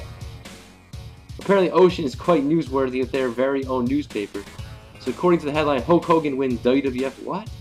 Hogan won the whole company? The whole World Wrestling Federation belongs to Hogan now? Or do they mean he won the WWF World title? And they were just too lazy to put a real, full headline. Hulk Hogan, we coming for you, nigga! The newspaper also features something about Rizzy Jelly, which boggles my mind how these headlines are correct. But the main headline is not. The article says blah blah blah blah, which is quite a rewarding thing to read about reading a game apparently, after beating a game. And there's liquid shit involved.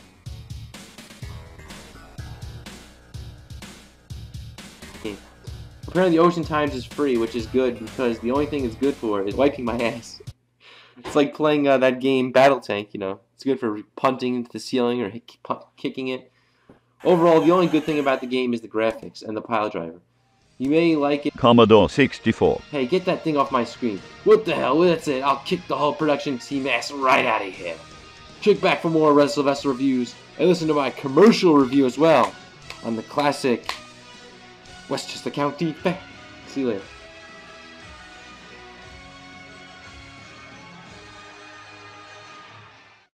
Welcome back to another Wrestlevessel report. Today I'm going to review a classic commercial. If you grew up in the 80s, 90s, maybe even early 2000s in the New Jersey, New York, Connecticut area, there was always an ad in the late fall, early summers, around like late May, early June, for the Westchester County Fair, which is in Westchester, New York.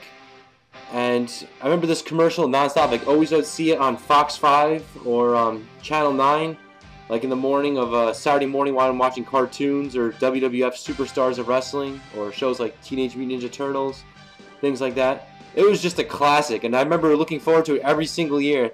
This guy coming out like, rise an attraction! Westchester County Fair. Every family, everywhere. Westchester County Fair. Rides and attractions. Non-stop action shows. Animals, fireworks too. But are the most fun thing you can do. Don't miss the Westchester County Fair at Yonkers Raceway ending this Sunday. See the Mecha Temple Shrine Circus. Saturday, ride all the rides from noon till 5 for only $8. And don't miss Coors Harness Racing Monday through Saturday. At the Westchester County Fair. Non-stop action at the Westchester County Fair. Here we go, everywhere, the Westchester County Fair. It's just so good. Let's listen to it one more time here before we continue the review. It's just so entertaining. Westchester County Fair. Every family, everywhere. What's the county fair? Rides and attractions, non-stop action shows, animals, fireworks too, but that's the most fun thing you can do. Don't miss the Westchester County Fair at Yonkers Raceway ending this Sunday. See the Mecha Temple Shrine Circus. Saturday, ride all the rides from noon till 5 for only $8. And don't miss Coors Harness Racing Monday through Saturday. At Westchester County Fair. Now, they were just so clever the way they did commercials back then. You know, they just had good tunes to go with it. It really made you get pumped up for it. They showed a lot of cool things on the screen, all the rides, all the attractions, all the hot air balloon going flying, the looping roller coaster, all the little shows. Like, it just made you really want to go and check it out. And just the lady just getting to the point, being like, the Westchester County Fair. It was just so entertaining. I remember this was always on television every single year. I was a kid in the late 80s, early 90s. I always remember seeing this. Heck, like I said, I think I might have even still seen this commercial in like 2000 or 2001. It was on for years.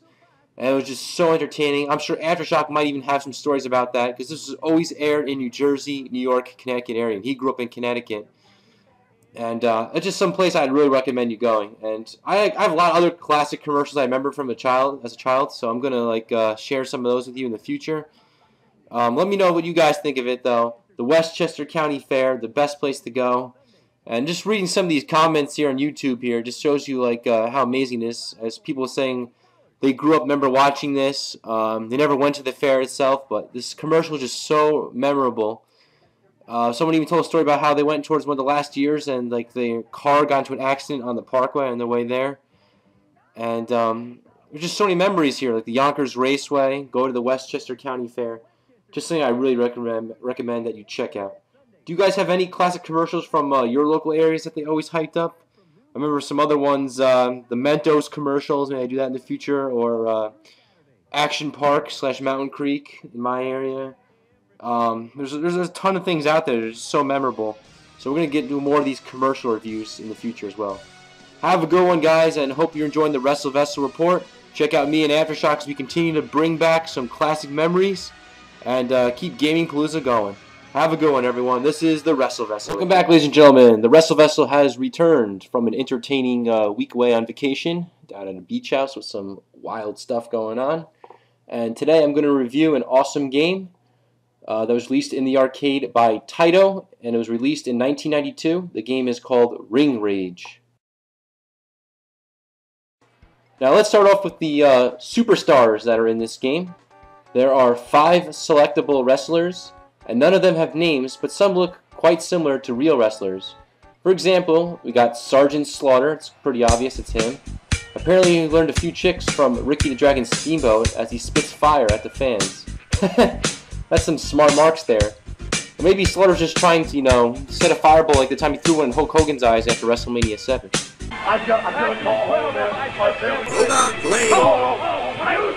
There's another guy that looks similar to Lex Luger or Psycho Sid.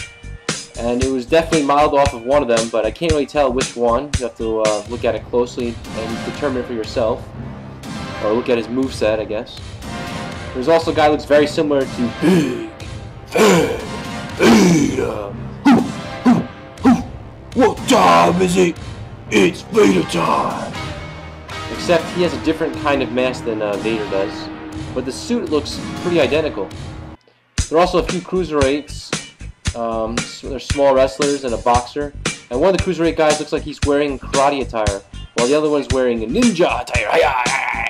Darkness the curse. This is fucking retarded. Maybe he's supposed to be the Super Ninja, the guy who took on the Ultimate Warrior on Saturday Night's Main Event. Remember him? There's also a few homosexual punks sporting the mohawks, wearing thongs. I said what in the butt. I said what in the butt. I said what in the butt. I said what in the butt. You wanna do it in my butt? In my butt? You wanna do it in my butt? In my butt? You wanna do it in my butt? In my butt? Let's do it in the butt. Okay. You would figure you wouldn't see something like that in a wrestling game, but rather see something like that in a gay pride parade, like on The Simpsons. So for the most part, the wrestlers are very generic. They're not that cool, they don't have their own costumes. There's also managers, referees, and even a cameraman in the game. I also know there's a cameraman in that cool game called Pro Wrestling. Remember him? He used to follow you around, and the music go da da da da da da da da da da da.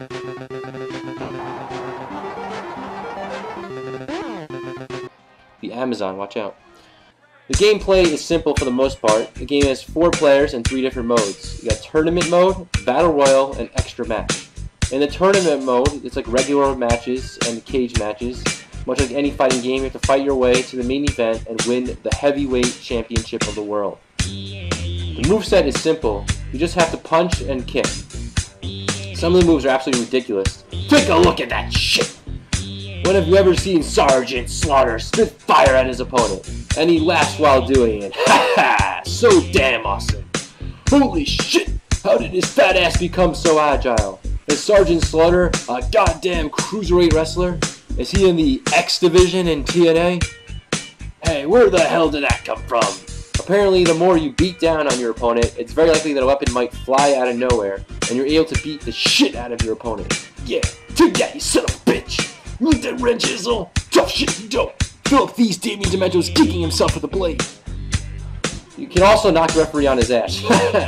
Look at that! Wait. Big McMahon, just look at that. Haha, what a jackass, as Jesse Ventura would say. Depending on which wrestler you are, you can do different moves, but they seem more unrealistic, which is fine because it's an arcade game. It resembles WrestleMania, the arcade game. As far as graphics are concerned, they're actually digitalized graphics, similar to games like Pit Fighter, Mortal Kombat, and WrestleMania the arcade game, in addition to Street Fighter, the movie game, or that piece of shit game on Atari Jaguar where the Irishman, who lifts up his kilt as a form of terrorism. In my opinion, the game looks pretty good for 1992 standards. It's really cool how the camera zooms in on wrestling moves. For example, Vader does the backbreaker, and the commentator says, "One of the greatest lines of all time." He does the backbreaker! Oh, there he is! No stopping him now! Is it like Shelton Benjamin? Ain't no stopping me! Nah! You can't rock with me, and I'ma bring it to you. You can't rock with me. Watch I give it to you. You can't rock with me. So let him sing it to you. Ain't no stopping me. Nah! The ring looks just as much generic as the wrestlers do. Blue, white, and red ropes with blue posts, probably trying to copy the WWF ring just a little bit. During the cage match, it looks more like a WCW or perhaps a Japanese wrestling ring with black ropes. The entrances are not bad. They show the wrestlers entering the arena, getting into the ring, they do their taunts, they even have a manager by their side while walking down to the ringside area.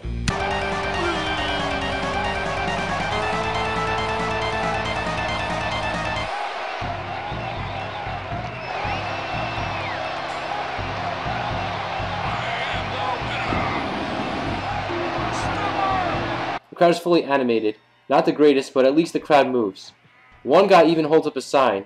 There's also some lady in the front row, and for some reason she is staring directly up at the ceiling, and it appears she is dry humping her chair.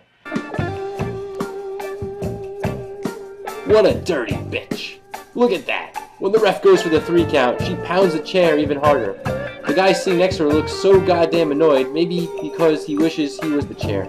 Nonetheless, wipe that chair down real good before you sit on it. You don't want to catch any pussy bugs. Or if you ever see a Three Stooges, this is what the judge says. He goes, "Sit down!"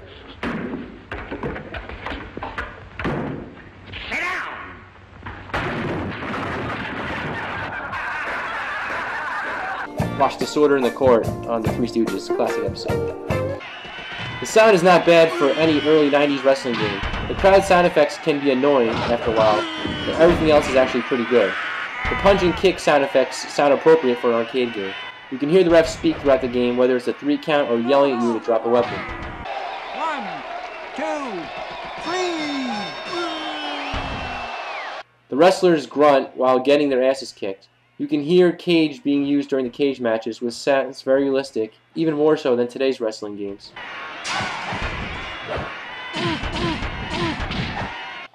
Wrestlers do come out to some generic entrance music, and during their entrance, for some reason, they yell out, "Whee!" When you beat your opponent down, they also yell out, "Whee!"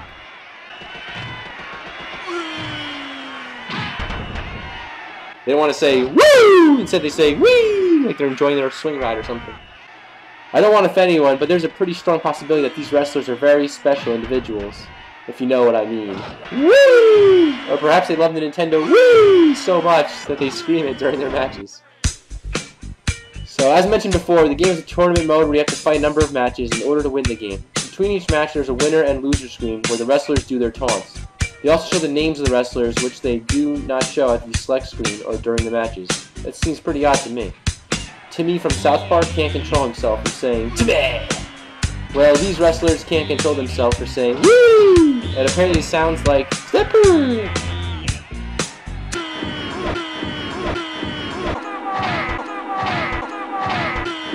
Very special needs individuals.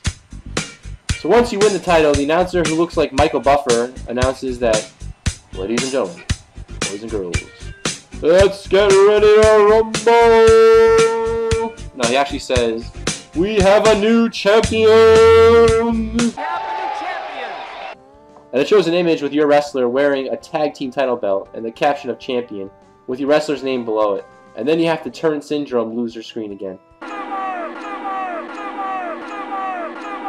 After that, you enter your name, and then a screen appears that says, The End! And then eventually you get a Game Over screen as well, which is not exactly what you want to see after spending all your tokens on this game. Overall, the game is ridiculous, but fun, which is exactly what an arcade game should be. Therefore, I'd play the game if it... Hey, get that dirty slut off my screen! What the hell? Someone wash that chair! Nasty bitch security! Security, where are you? Where is the security? That's it, I'm out of here!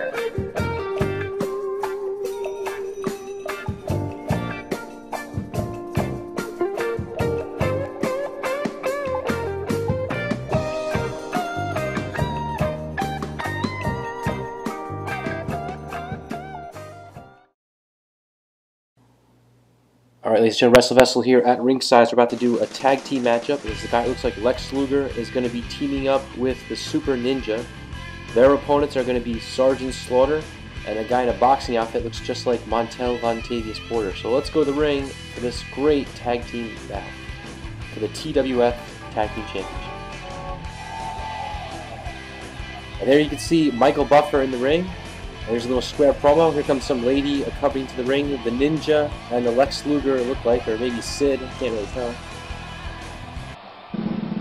And they're basking in the glory, ready for this tag team match.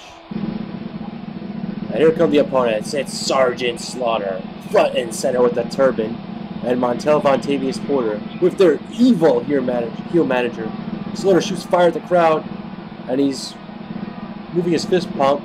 Montel Vontavious Porter is ready for a boxing fight. And we're ready for Buffer gathering. There's the bell. Here we go. And Vontavious Porter locks up with the big guys like Luger and Sid. And a big punch by Montel Vontavious Porter. And a kick by Luger. Luger looks like he wants to become a narcissist one day. And a link up. Off the ropes. Duck under. And again they look up. And again a duck under by Luger. He keeps avoiding. And he knocks out the referee with that drop kick. And Luger picks him up. What's he going to do with Porter? And a nice backbreaker there by Lex Luger. And the tag out to Sergeant Slaughter. Here comes in Slaughter. They link up. Off the ropes.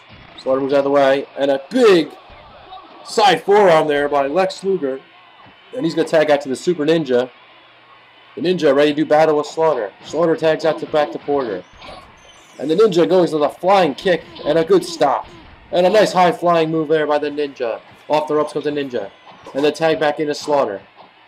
Hammering away the Ninja. And the manager of Slaughter just threw a weapon in the ring. It looks like a beer bottle. Someone's got to pick that up. The referee notices it. He might have kicked it, but he didn't do anything. In the meantime, Slaughter linking up again with the Ninja. A kick by... Well, the Ninja's got the weapon. Now he drops it. Slaughter gets up again. And a high knee by the Ninja. It looks like Slaughter is knocked out from that. And a bow by the Ninja. Ninja hammering away now with kicks. A back tag back into Luger. Luger comes in to hog the glory. 2, 3, and he gets the pin. Luger didn't even do it. He's trying to hog the glory. And your winners are Lex Luger and the Super Ninja. This is an exclusive match here for Gaming Palooza. Welcome back, ladies and gentlemen, to another Gaming Palooza review. It is I, the Wrestlevessel, and today I'm going to review one of the old-time classic arcade games known as Off-Road. I first started playing this game in the arcade years ago as a little kid. I remember seeing the red and yellow and blue steering wheel It was a really fun game. You can crash into people and go backwards and hit people. And I never really knew the name of this game, but finally I saw this game again when I was at the Boardwalk at Seaside Heights this past summer. And the game was still there ever since I've seen it back in the late 80s. And it's just a classic game overall. So let me review this game now. It's called Super Off-Road, and Iron Man Stewart Super Off-Road is developed by the Leland Corporation and released in 1989 in all the arcades. Some of you may not be too familiar with Ivan Iron Man Stewart, but he is indeed a real off-road driver who retired in the year 2000. During his career, he also gained popularity in the video game circuit as well. His name and styles was licensed and featured in the arcade hit Super Off-Road. Ivan Stewart probably inspired the whole creation of the game. Check out the arcade cabinet for Super Off-Road. It had 3 different colored steering wheels, which I mentioned before, red, yellow, and blue. And I remember as a little kid, you just want to twist the wheel and throw it around and spin it. It's just a really funny thing to see. Now, right away, you would think to yourself that usually racing games had a single steering wheel and one of those uncomfortable plastic bucket chairs attached to the cabinet. But it appears that Ivan Iron Man Stewart wanted to do things a little differently and told the developers to stick the plastic uncomfortable up their asses and add 2 more steering wheels or else he would off-road your face. Okay, I want 3 steering wheels, not 1. And if you don't like that, I'll run your ass over, and I hope you understand that. You understand? I want 3 steering wheels, not 1. Amazingly enough, as odd as it looks, it was a great design. Now, in addition to the red, yellow, and blue steering wheel, there's also a white car in the game, but that guy was not selectable. That was just the computer. It was like the 4 of you racing in ditches and stuff. So let's get into the gameplay. The gameplay of this game is much more than what you will see on the screen. We have a steering wheel and a pedal, which will be used to control your off-road vehicle. The steering wheel turns 360 degrees all the way around. And while that's going on, there's metal and it squeaks upon being pushed by your foot. When you race this unusual control scheme, you will quickly realize why some people consider this game crack, because it becomes highly addictive or very quickly. The gameplay is rather simple. Race around the track and attempt to come in first place. You must maintain the control of your off-road vehicle while driving around sharp corners, bumps, hills, ditches, there's water, everything that gets in your way. You can also score extra points if you run over the money bag. Very simple, and it's also addictive. If you have 2 other players playing on the same arcade cabinet, it really adds a whole new level of fun to the game and becomes even more competitive than before. What's also funny is you can actually go backwards and crash into your opponents. For example, I was playing this with a friend just a couple weeks ago at the arcade, and I turned my car, I was doing really poorly, so I turned my car on backwards to try to hit the computers to help my friend finish in a higher position.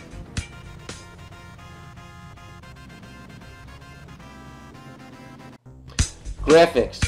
At the title screen, you get a nice pixelated picture of Ivan Iron Man Stewart wearing a red helmet, holding his thumbs up saying, "Hey, Fonzie, hey!" with a shit-eating grin on his face to say, "You're about to play some good shit, son." Okay, so we insert a token, and wow, check those 2 ladies out. Impressive pixelated ladies. They look like my supermodels. Woo, woo! Apparently Ivan Stewart wanted some tits and ass in this game, and his wish was granted. So I guess you enter your initials in before you play the game, and birthday as well. Hey, come on, what's next? My social security number? Is Ivan Stewart going to give me a credit report? What's going on here? Okay, finally we're in the game, as graphically the game is top-down view. The cars are well noticeable even though they are small. They come in different colors as you can see here, and for a little pixelated vehicle you can make out the wheels and the appropriate shape of the vehicle. Therefore the graphics are pretty good by 1989 standards. The ground in mud is quite detailed with different lighting on hills, ditches, and bumps. The walls are red and white with white flagpoles attached. Every time you drive by closely to the flagpole, you can actually see the pole moving.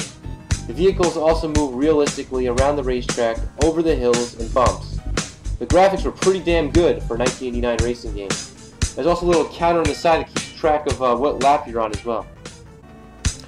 Sound.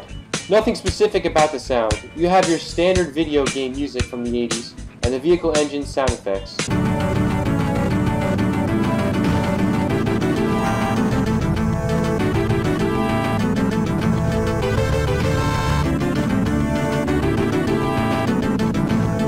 sound pretty good.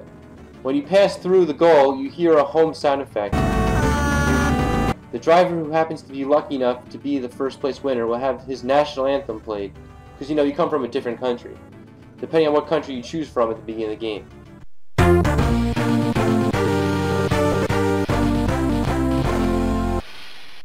You also win a scantily dressed hooker and a trophy as well. So some real good initiative to win the game. Good incentive. So once you win one race, you move on to the next track. Each track is different from the last track, and you have to pay close attention to the tracks the further you play into the game, because the tracks do become more difficult to play. Overall, this was a legendary great arcade game, and even today it is still addictive as crap for some gamers. Look, looks just don't justify how fun it is to actually play it in person. If you ever have a chance to play this game in person, you must play it. Arcades are very hard to come by these days, so you'll be very lucky if you're able to play this game on a real arcade machine. Fortunately for me, when I go down the Jersey Shore, they have a boardwalk with arcades, so I'm allowed to play that there. But in my local area, northern New Jersey, though, there are very few arcades still around. I don't even know where they are. Here's a bonus review. A few years before Super Off-Road, there was a racing game known as Super Sprint for the arcades. It was developed in 1986 and developed by Atari. The Atari Sega Game Nerd. The angry video game nerd. Maybe Ivan Stewart was a fan of Super Sprint and wanted his off-road game to have the same cabinet. Super Sprint was featured 3 steering wheels as well, just like Super Off-Road. While not identical, both arcade cabinets are very similar. Gameplay. In this game, you actually choose what track you want to race on before you begin racing. Instead of off-road racing, you're racing on a standard regular track similar to a go-kart track. The gameplay plays just like Super Off-Road with the steering wheel and the pedal. In Super Sprint, you could possibly take shortcuts from the gate that opens and closes, but you have to do it precisely, or perfectly as you will, or else it's not going to work. There's also a tornado on one of the tracks that spins all over the track. The tornado, that reminds me of Paperboy when you're trying to deliver papers and a tornado comes after you.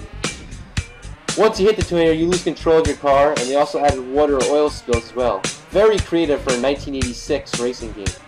The graphics. The graphics are top to bottom view, and it actually looks great for 1986 standards. Even though everything is small, there's still pretty good level of detail on the yellow-black barrier walls, on the cars, and on the grass too.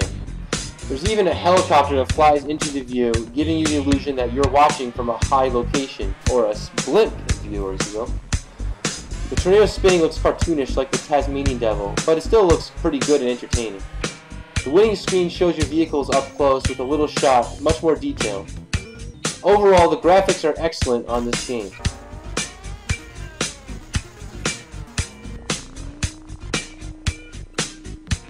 The sound is also pretty good. You hear the cars racing around the tracks, the tires, the skidding around the corners.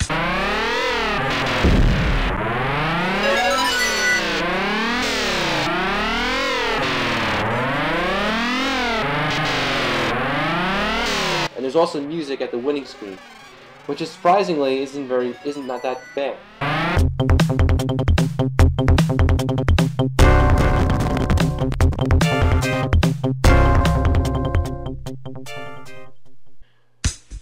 This has a very good sound effects for an old game. Overall, if you don't like off-road racing games, then maybe this is your supplement for Super Off-Road. Both games are like crack for some gamers. Both are great games and very fun to play. It's just similar to the actual arcade cabinets. There's no hookers in Super Sprint though, but if you even get a chance to play Super Sprint or Super Off-Road, you have to play it, or Ivan Stewart might show up on your front lawn in some off-road vehicle and kick everybody's Rudy Poo nuts, and then proceed to celebrate with his hookers. Just play the game. Trust me, it's great. This is the Wrestlevessel reporting, and we'll be back with some more video game reviews, commercial reviews, and much more here on the greatest channel in the world, Gaming Palooza. Have a good one, everybody. Today we're going to be reviewing WWF wrestling video games for this video game system, Sega Genesis. Now, Sega Genesis was really the first system I grew up playing, as I was born in December 1986, and the first system we had in our household was the Nintendo Entertainment System. But as you can see, I was pretty young, so I pretty much just used to watch my brother play Nintendo. We got Sega for Christmas in 1992, and that was the first system I started playing at that time. So I'm familiar with every single game here that Aftershock wants me to review. So I'll tell you about my experiences playing these games and give you a little review about each game. The first game is WWF Super WrestleMania, which was released in 1992 and developed by Sculptured Software for Sega Genesis. The roster includes the Ultimate Warrior, the Immortal Hulk Hogan, the $1 Million Man Ted DiBiase, the Heartbreak Kid Shawn Michaels, the Macho Man Randy Savage, oh yeah, Erwin R. Shyster, also known as IRS, the British Bulldog Davey Boy Smith, and Papa Shango. Let's talk about the game now. This was the first WWF wrestling game on Sega Genesis, and to be honest, it felt like playing an NES WWF video game, but with better graphics. It kind of reminds me a little bit of WWF Steel Cage Challenge, but without a steel cage. There are 3 modes that are in this game. There's a one-on-one match, a tag team match, and a Survivor Series match. I figured that they would have a WrestleMania mode instead of a Survivor Series mode, but that was a pretty cool concept since you didn't really have any Survivor Series mode in past games. To be quite honest, this game wasn't that good, but probably the best thing about the Sega Genesis was that you could perform finishers, even though some of the finishers were not even really the real finishers for WWF Superstars. The audience was kind of interesting. They looked like clones, the same guy over and over again. Some of the clones were wearing different clothing. Look at the commentary booth. I assume that's Vince McMahon and Bobby the Brain Heenan, but it's kind of tough to tell as well. And I remember the referee was like, 1, 2, 3, ding, ding, ding. And I also know, I believe in one-on-one mode, you can go for the World Wrestling Federation Championship belt, where you have to defeat the other 7 wrestlers in the game in order to win. They used to play some cool, funny music like Think Lunch used to be like da da da da da da da da da da do do do do do do do. We'll play that music when he would introduce you in the match. I'll talk about a little bit about the theme music I remember from this game. The Warriors sounded very good and pretty realistic. The Macho Man's was good. The Bulldogs, you know, the British national anthem, everything was fine there. Hoax was like da da da da da da da da.